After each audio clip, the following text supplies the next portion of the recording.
ఇలా మూడు పార్టీలు నిలకడగా ఉంటాయని ప్రజల్లో నమ్మకాలు అయితే లేవు. ప్రజల్లో జగన్మోహన్ రెడ్డికి 40% ఓటింగ్ పడింది. సీట్లు తగ్గినాయి కానీ ఓటింగు తగ్గల. నెక్స్ట్ ఇవాళ ఆయన ఫస్ట్ కాంగ్రెస్ అన్ని బాధలు పడే బయటకు వచ్చి ప్రతిపక్షంగా పోటీ చేసి గెలిచి మళ్ళీ పార్టీ పెట్టి 67 సీట్లు ప్రతిపక్షంగా గెలుచుకున్న ఏకైక నాయకుడు జగన్మోహన్ రెడ్డి. మిగతా పార్టీలకు ఆ చరిత్ర లేదు. ఇప్పుడు పెట్టిన పార్టీ వాళ్ళకి ఎవరికి ఆ చరిత్ర లేదు. ఈయన స్వదాచితిగా పెట్టుకొని 67 సీట్లు వచ్చినాయి, ఎంపీ సీట్లు వచ్చినాయి, గెలిచారు. తర్వాత రాజకీయంలో గెలుపు ఓటంలోనే సహజం. ఇప్పుడు ఓడిపోయామని కుంగిపోకర్లేదు, గెలిచామని పొంగిపోకర్లా. మళ్ళీ ప్రజల పక్షాన పోరాడతాడో, ప్రజలతోడే ఉంటాడో, మళ్ళీ 5 సంవత్సరాలకే మళ్ళీ కూడా ఆయన రాజకీయ ప్రయాణం మొదలెడతానే ఉంటాడు. అది ప్రజలు ఇచ్చే తీర్పు కానీ నాయకులు ఇచ్చే తీర్పు కాదు. మళ్ళీ ప్రజల వెంట ఉంటే ప్రజలు తీర్పు ఇస్తారు. వైఎస్ఆర్సీపీ ప్రస్తుతానికైతే రీడింగ్లోనే ఉంది.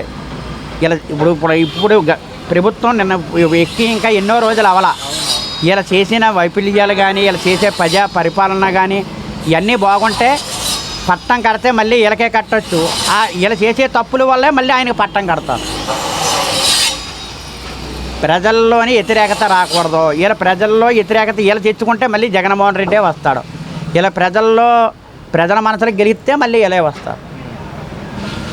నాది చిన్న వయసే, నాకు 15 ఏళ్ళుగా ఈ కష్టాలను భరిస్తున్నాను, ఇది నాకు ఒక లెక్క కాదంటూ కూడా జగన్మోహన్ రెడ్డి గారు అయితే చెప్పడం జరుగుతుంది. దీన్ని ఏ విధంగా చూడొచ్చు అంటారు? జగన్మోహన్ రెడ్డికి వయసు ఉంది. ఆయన మళ్ళీ ఒకవేళ ఆయన ఎన్ని చిత్రహింసలు పెట్టినా ఎన్ని బాధలు పెట్టినా సరే అన్నీ అనుభవించగలడం. మళ్ళీ వస్తాడో, మళ్ళీ సింహం సింగిల్గానే ఉంటుంది. చంద్రబాబు నాయుడు గారికి అయితే వయసు అయిపోయింది. ఈ 5 సంవత్సరాలతో ఆయన వయసుతో మీద పడుతుంది.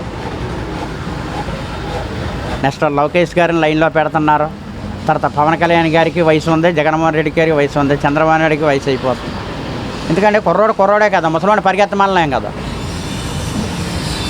మన పార్టీని నమ్ముకొని, అంటే వైఎస్ఆర్ కాంగ్రెస్ పార్టీని నమ్ముకొని కోట్లాది ప్రజలు ఉన్నారు, లక్షలాది మంది నాయకులు ఉన్నారు అని చెప్పేసి కూడా జగన్మోహన్ రెడ్డి గారు అయితే చెప్పడం జరుగుతుంది. దీన్ని ఏ విధంగా చూడొచ్చు అంటారు?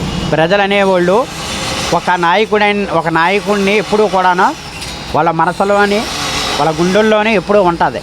వాళ్ళ నమ్ముకున్నదే. ఇలా చిరంజీవి కానీ, రామారావు గారు కానీ, ఇప్పుడు రాజశేఖర రెడ్డి కానీ, వీళ్ళందరూ కూడా అభిమానం ఉండే నాయకులుగా ఎదిగిన వాళ్ళు. వీళ్ళు ప్రజలను నమ్మితేనే కదా నాయకుడిగా ఎదుగుతాడు ఎవడైనా. నాతో వాడు రాజకీయ నాయకుడిగా కానీ సినిమా యాక్టర్గా కూడా ఎదగడు. అది ప్రజలు నమ్ముకుంటేనే వాడు ఏ స్టార్ అవుతాడు. అలాగే ఆయన నమ్ముకున్న వాళ్ళు ఉన్నారో ఆయన మళ్ళీ వస్తాడు.